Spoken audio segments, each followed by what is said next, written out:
audiobook. Author Nazanin Amiri. Title: In Shadow of War. Introduction. In the shadow of fire, the voice of humanity. War has always been one of the darkest chapters in human history. Amid the rubble and the roar of explosions, no sound is louder than that of a child calling for their mother, or a mother searching desperately through destroyed streets for her lost child. In a world where technology and military power are rapidly advancing, people still die under the weight of hatred, injustice, and blind politics. And among them are those who experience war not from command centers, but from within their shattered homes, from the silence of an extinguished bread oven, from schools whose bells no longer ring. Iran, a nation that still carries the bitter memory of its 8-year war with Iraq, once again finds itself entangled in regional tensions and direct or proxy conflicts with a country like Israel. While wars are often driven by political, ideological, or economic motives, it is always the people who pay the real price. War is not just missiles, tanks, and scorched earth. War means the collapse of social institutions, the fading of hope, migration, poverty, and the breaking of a nation's spirit. This book is an attempt to look at war not through the lens of politics, but through the eyes of a human being, someone trying to understand why we fight, how war devastates lives, and most importantly, how we can rise again, rebuild, and believe in a better future. Along the way, we will explore the root causes of war, examine its social and human crises, provide real-world examples from Iran and beyond, offer practical solutions for overcoming these challenges, and focus on the path towards psychological, social, and economic reconstruction after war. This book is for those who still believe that peace is possible if we do not forget our shared humanity.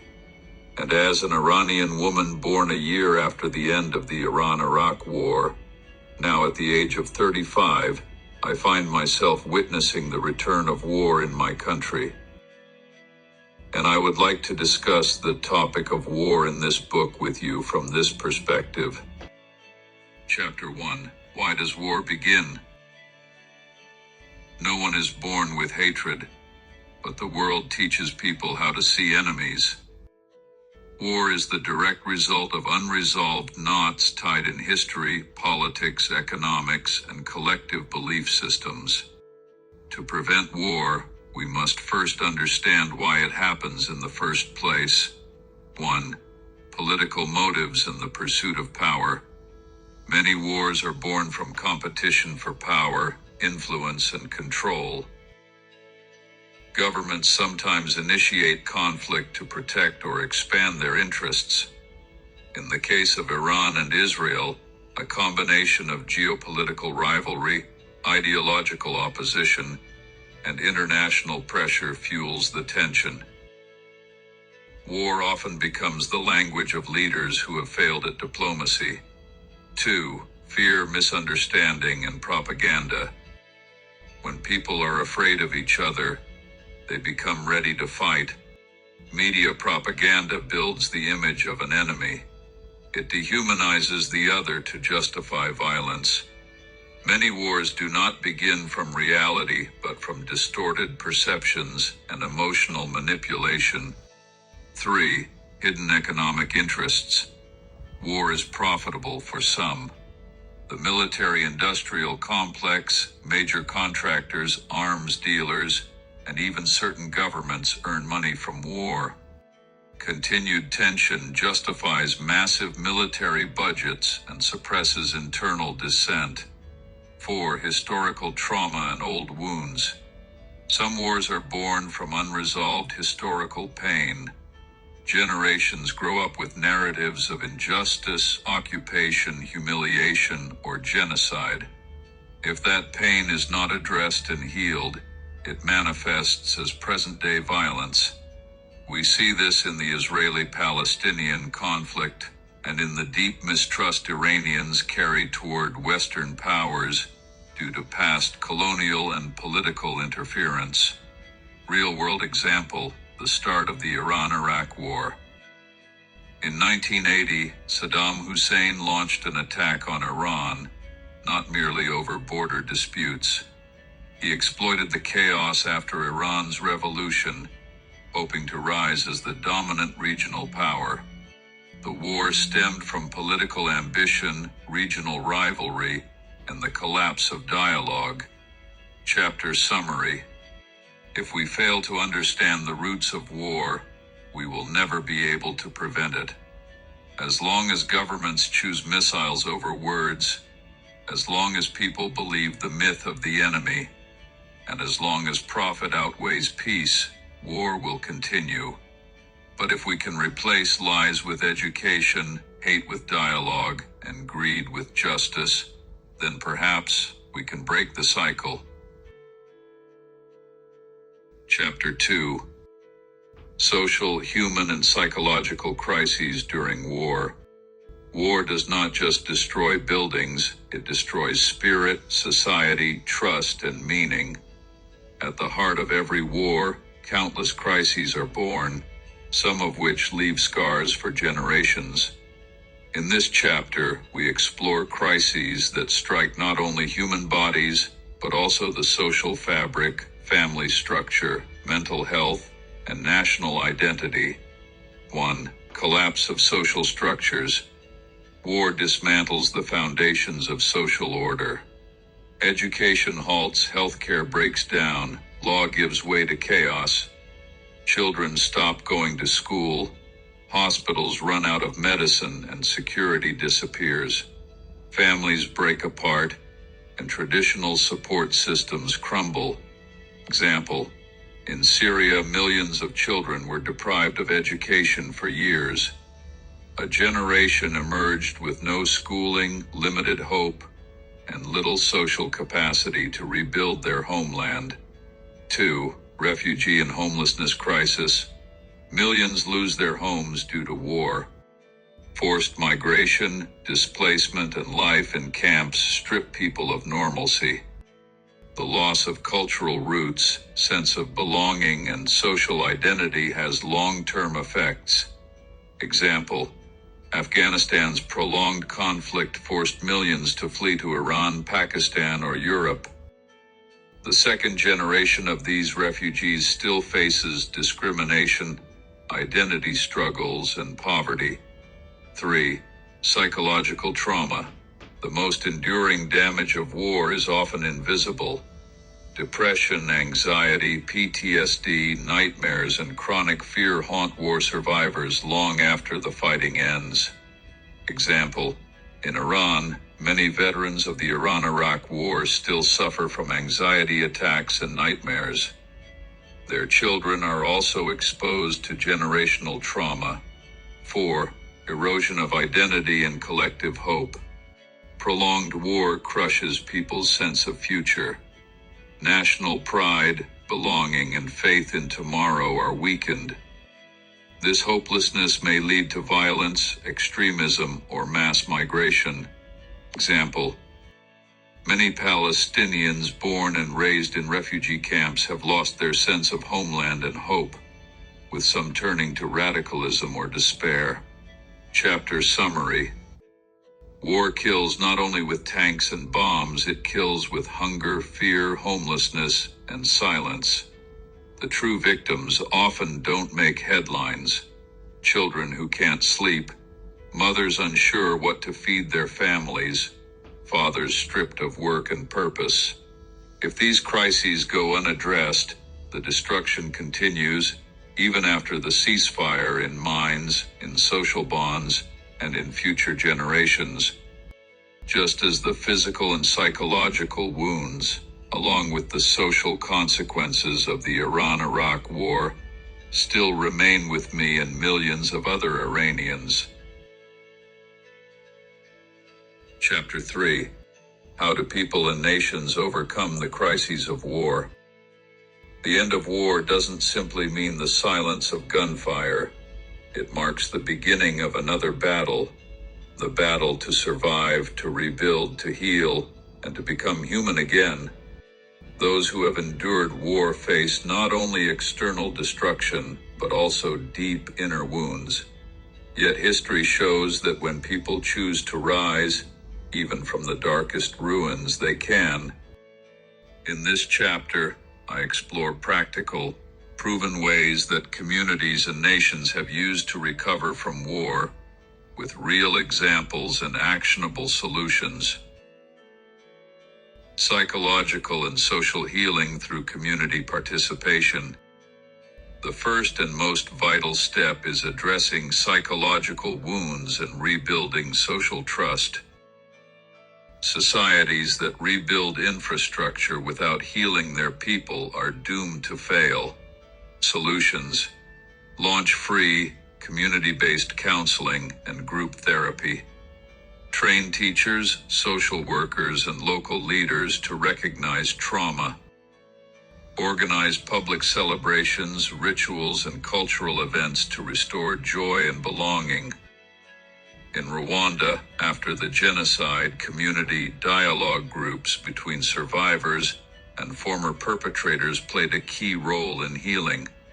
2. Economic empowerment of the people. War breeds poverty, but when people are empowered economically, they can rebuild. Jobs, small businesses, and vocational training give people a sense of value and agency. Solutions: microloans for women and youth. Government support for farmers and local industries. Vocational and entrepreneurial training programs. In post-war Bosnia, rebuilding the economy started with investing in widowed women and small-scale cooperatives. 3. National reconciliation and restorative justice. Nations obsessed with revenge stay trapped in cycles of hate, but those who seek truth, apology, and restorative justice have a real chance at lasting peace. Solutions: create truth commissions and public hearings. Conditional amnesty for confessions and apologies. Build memorials to honor the victims. South Africa, after apartheid, established the Truth and Reconciliation Commission, choosing dialogue and healing over retribution. 4. Rebuilding education and a future for the next generation. Children and youth are the most vulnerable, yet also the most hopeful. If we invest in their future, society will move forward. Solutions: reopen schools quickly and provide educational supplies. Teach peace, communication, and life skills. Offer targeted psychological support for children. In post-Civil War Lebanon, bilingual education and arts programs in schools helped bridge divides between communities. Chapter summary: recovery from war begins with people, not construction projects. If people are heard, healed, and given opportunities, they will rebuild their country. But if only the walls are repaired while the wounds remain, the society will eventually collapse again. Peace is not just the absence of war, it is the presence of justice, hope, and humanity. Chapter 4: How to Rebuild a Devastated Nation. When war ends, what remains is more than just ashes. It's a wreckage of buildings, broken institutions, and lost trust. Rebuilding a nation isn't just about roads and power lines. It's about restoring justice, identity, meaning, and a sense of future. A wounded country must rise not just again, but better and stronger than before. In this chapter, I explore how to rebuild on all levels: infrastructure, law, economy, education, and culture. 1. Rebuilding infrastructure and public services. Roads, hospitals, schools, water, electricity, all must be restored. But true rebuilding prioritizes human needs and ensures equal access. Solutions: rapid reconstruction of high-need zones, especially health and education. Engage local communities in planning and monitoring projects. Ensure financial transparency to avoid corruption. In post-Saddam Iraq, poorly managed reconstruction and widespread corruption led to public dissatisfaction and renewed instability. 2. Restoring law and trust in public institutions. No society can rebuild without rule of law. After war, public trust in government institutions is often shattered. Restoring this trust is essential. Solutions: reform judiciary and police with human rights training, transparent governance, and community-led audits. Strengthen civil society and free press. In the Baltic states after independence, swift reforms in the justice system helped restore trust and attract investment. 3. Cultural and identity reconstruction. War fragments cultural identity. Preserving language, art, history, and traditions helps rebuild a nation's soul. Solutions: support artists, writers, and independent media. Reopen libraries, museums, and cultural centers. Foster intergroup dialogue between ethnic and religious communities. Example: in Bosnia, after ethnic war, national identity was rebuilt through shared music, literature, and cross-cultural events. 4. Education for a sustainable future. Education is not just about knowledge, it's the foundation for a new future. A war-torn generation needs a new kind of learning. Solutions: develop curricula centered on peace, empathy, and critical thinking. Train teachers to work with traumatized children. Use technology to make education accessible to all. In Rwanda, post-genocide education reforms focused on coexistence and reconciliation. Chapter summary: a post-war nation must rise from its ashes, not just with bricks and steel, but with trust, justice, and culture. True rebuilding begins when people are not only alive, but alive in spirit. Chapter 5: Peace, Humanity, and the Future That's Still Possible. I am Iranian. A child of a land that has touched war, longed for peace, and stood tall through sanctions, threats, and deep mistrust. A people who heard the cries of children in bunkers, who mistook the sound of rain for sirens, who carry wounds, but have never broken. This chapter is their voice, for a world that seems to have forgotten what it means to be human. We have seen war, but we did not surrender. During the Iran-Iraq War, we learned how to defend a country with bare hands. But more than missiles and tanks, it was unity that kept us alive. People fought not just for soil, but for each other, for life itself. We are still those people, tired, wounded, yet ready to embrace peace more than anyone. Our enemy is not humans, it is hatred. In the recent tensions with Israel, what hurts most is not the rockets, but how humans become statistics. News says 50 dead, 120 injured, but never tells us the child's name or what the father whispered to his daughter before the last night. I know that the people of Israel don't like war either. Their children have nightmares just like ours. Shared pain does not make us enemies, only politics does. If there is a future, it must go through humanity. In a world where war is still used as a tool of policy, we must show another way, a way that passes through dialogue, justice, forgiveness, and cooperation. Peace must become powerful, not a weakness, but a bold and conscious choice. This is the task of our generation. Despite our exhaustion, we still want to read books, fall in love, travel, and build a future without airstrikes or sirens for our children. 4. Iran can be a model of spiritual reconstruction. Iran, with its long history of war, sanctions, protests, and natural disasters, still stands. We have learned how to smile again after sorrow. Perhaps we can be a model, not in politics, but in resilience, empathy, and hope. Final words. The world today needs people who stand not to fight, but to build peace. If this book has any message, it is this: war is not inevitable. Peace is a courageous choice, and those who have survived war deserve peace more than anyone. May no one ever have to lull their child to sleep to the sound of rockets.